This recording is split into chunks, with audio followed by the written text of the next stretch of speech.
আমি আপনাদের সম্মুখে কোরআনের মর্যাদা সম্পর্কে বক্তব্য রাখব। সবাই মন দিয়ে শুনবেন। মহান আল্লাহ বলেন, বিসমিল্লাহির রহমানির রহিম, ইকরা বিসমি রাব্বিকাল্লাযী খলাক।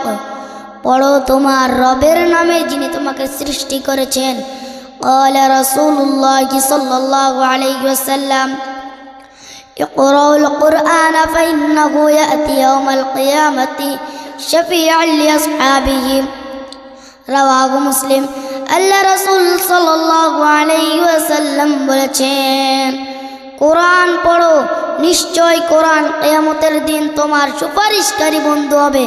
সেই কঠিন দিনে পাপীরা বলবে, ইয়াওয়াদ্দুল মুজরিমু লাউ ইফতাদি মিন আযাবি ইয়াউমিযিন বিবানি ওয়া সাহিবাতিহি ওয়া আখি ওয়া ফাসিলাতিহি আল্লাতী তুওয়ি ওয়া মান ফিল আরদি জামিআন সুম্মা ইউনজি। সেদিন পাপীরা বলবে, আল্লাহ তোমার আজকে এই কঠিন শাস্তি থেকে বাঁচতে চাই, ছেলে দিয়ে দেব, মেয়ে দিয়ে দেব, পরিবার দিয়ে দেবো, পৃথিবীতে যা আছে সবই তোমাকে দিয়ে দেবো। একটি রিকোয়েস্ট, আল্লাহ একটু জাহান্নামের কঠিন শাস্তি থেকে মুক্তি দিয়ে দাও। আল্লাহ বলবেন, কাল্লা ইন্না আলাজা, না কখনো না, আজকে জাহান্নামের জ্বলন্ত আগুন তোমার চামড়া খেলে দেবে। এই হাসরের ময়দান, আজকে সেখানে যত বড় পণ্ডিত হোক, নবী হলো বাপ, ইমানদার না হলে কিচ্ছু করার নাই। সুবহানাল্লাহ বলবেন না? সেই কঠিন দিনে আমাদের বন্ধু হবে কোরআন। কিন্তু বড় আফসোস লাগে, বড় দুঃখ হয়, তবুও আমরা কোরআনের সাথে বন্ধুত্ব রাখি না। আমরা বন্ধুত্ব রাখি ব্রাজিল, আর্জেন্টিনার ইউটিউব, ফেসবুক, গান বাজনা, এগুলো নিয়ে আমরা পাগল, কিন্তু কোরআনের সাথে আমরা বন্ধুত্ব রাখি না। আপনি নফলমান মা আর বাপ, আপনি নফলমান মা আর বাপ। ছেলেকে বললেন, বাবা তাড়াতাড়ি ঘুমাও, সকালে অঙ্কের টিচার আসবে। বাবা তাড়াতাড়ি ঘুমাও, সকালে ইংরেজির টিচার আসবে। বাবা তাড়াতাড়ি ঘুমাও, সকালে স্কুলে যেতে হবে। আপনি নফলমান মা আর বাপ অঙ্কের কথা বললেন, আপনি নফলমান মা আর বাপ ইংরেজির কথা বললেন। আপনি নফলমান মা আর বাপ একবারও বলেন নাই, একটা বারও বলেন নাই বাবা তাড়াতাড়ি ঘুমাও, সকালে উঠে আল্লাহর কোরআন পড়তে হবে, ঠিক কিনা?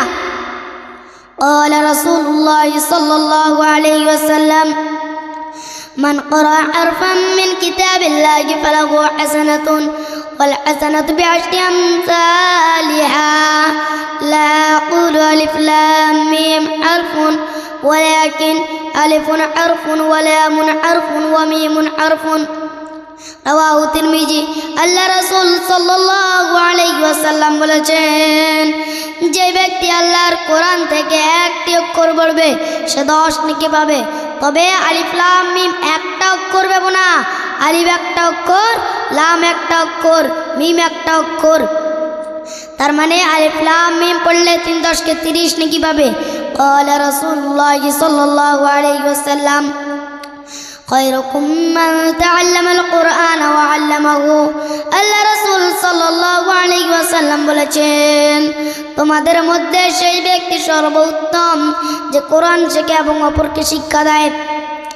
কিন্তু আমরা মনে করি ডাক্তার ভালো, উকিল ভালো, জজ ভালো, পুলিশ ভালো, ইঞ্জিনিয়ার ভালো, পৃথিবীতে সব থেকে কে বেশি ভালো?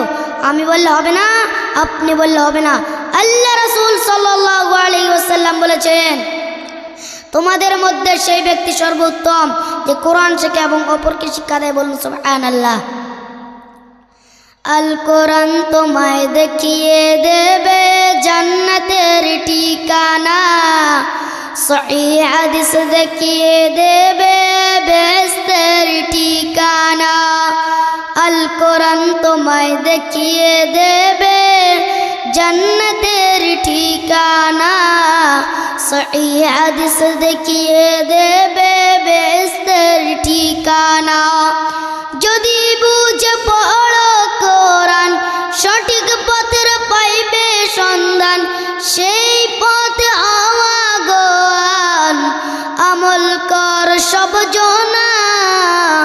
আল কোরআন তোমায় দেখিয়ে দেবে জান্নাতের ঠিকানা, সহিহ হাদিস দেখিয়ে দেবে বেহেশতের ঠিকানা। কোনটা হালাল কোনটা